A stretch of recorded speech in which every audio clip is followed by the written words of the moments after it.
Close your eyes for just a second and imagine the dawn of August 18th, 1945. The world is completely reeling. World War II is drawing to this incredibly violent, chaotic close. And right in the middle of this massive geopolitical earthquake is one man, India's most defiant son, about to board a flight that will become literally one of the greatest unsolved mysteries of the entire 20th century. We're diving deep into the highly cinematic narrative of Netaji Subhash Chandra Bose's final flight. We're going to unpack the visual mystery of it all, revisit the dramatic scenes of his campaigns, and explore the enduring theories surrounding his ultimate fate. Picture the scene. It's August 18, 1945. A vintage Japanese bomber is just sitting there on a quiet tarmac in Taipei. By this point, the war is effectively lost for the Axis powers, and a lone figure is boarding this plane. But you know, this isn't just anyone. This is Subhash Chandra Bose, the guy who single-handedly built an entire army to fight for India's independence. As that plane's engines roar to life for takeoff, it's carrying way more than just a political leader. It's carrying the hopes, the dreams, and the fierce defiance of millions of people. It's just a quiet tarmac, a heavy bomber, and a completely unknown destination. And then, disaster strikes. Moments after takeoff, the aircraft suddenly plummets. It crashes into a fiery wreckage. It is an incredibly abrupt, violent end. But I really want you to contrast that sudden, dead stop with the sheer unstoppable momentum of Netaji himself. I mean, here was a man whose entire existence was defined by relentless forward motion. He traveled across the globe, continuously seeking alliances to build the Azad Hind Fauj, the Indian National Army. So how does a life of such incredible, unstoppable force just end on a random runway in Taipei? To really understand the immense weight of that crash, we actually need to rewind a bit. Section 1. Forging the Azad Hind. Let's go back to January 1941. Netaji is under strict British house arrest in Calcutta. What does he do? He disguises himself as an Afghan merchant and just vanishes right into the dark night. He completely evades British intelligence. And then he travels through Kabul to Moscow, then all the way to Berlin, where he made the highly controversial move to seek an alliance with Germany, purely on the pragmatic idea that, well, the enemy of my enemy is my friend. From there, he takes this absolutely staggering voyage in 1943, crossing the ocean in a German U-boat to Japanese-held Singapore. It literally plays out like a Hollywood thriller. Once he gets to Singapore, Netaji finds thousands of Indian prisoners of war. He stands before them, this silhouetted figure of pure, undeniable conviction, and delivers what has become a legendary promise: "Give me blood, I will give you freedom." You can almost feel the immense energy of that moment, right? Those exact words completely galvanized those demoralized prisoners. Almost overnight, under the banner of the Azad Hind government, they transformed into a fierce military force. They even formed a highly revolutionary women's unit, the Rani of Jhansi Regiment. Fast forward to 1944, and this newly forged army makes a grueling yet triumphant military advance through the dense jungles of Burma, pushing all the way to Manipur. And for one glorious, fleeting moment, the Azad Hind flag is actually planted on Indian soil. It's a massive achievement. But history is brutal. The crushing monsoon rains hit hard, their supply lines totally collapsed, and the shifting tides of World War II forced a really tragic retreat. By August 1945, Japan surrenders following the atomic bombings. Netaji finds himself isolated, but he refuses to surrender. Instead, he boards that bomber in Taipei, searching for new allies.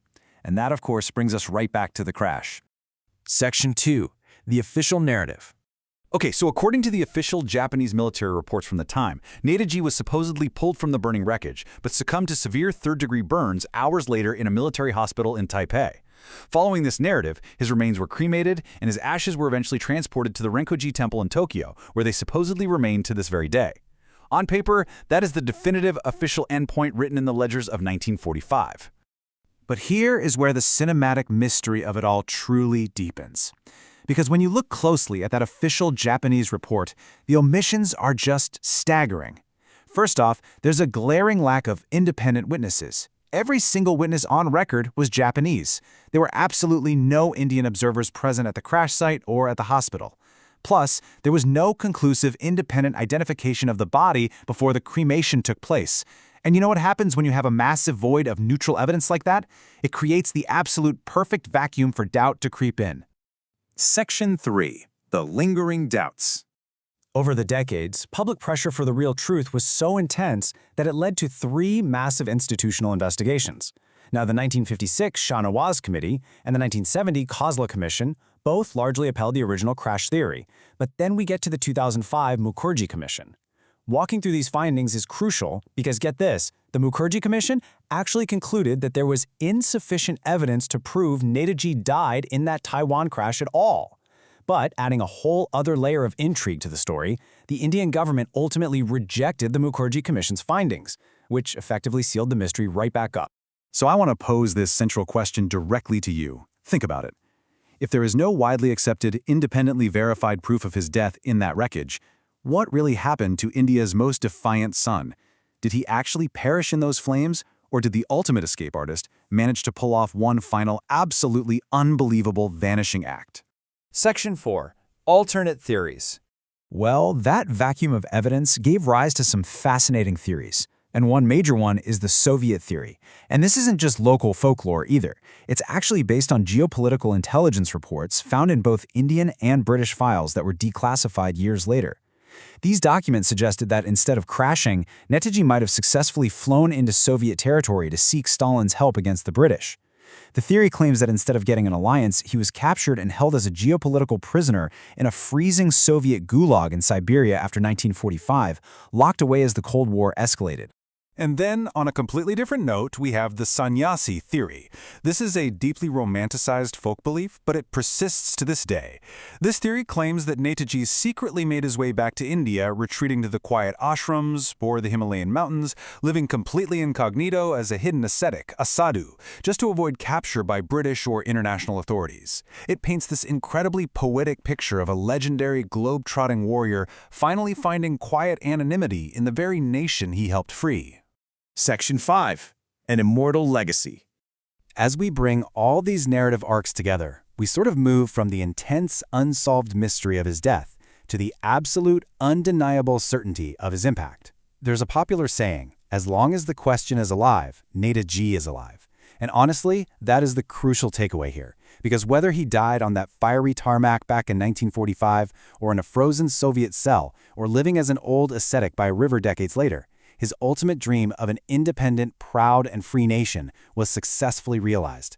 The modern, vibrant India we see today is the direct inheritor of his unstoppable forward momentum.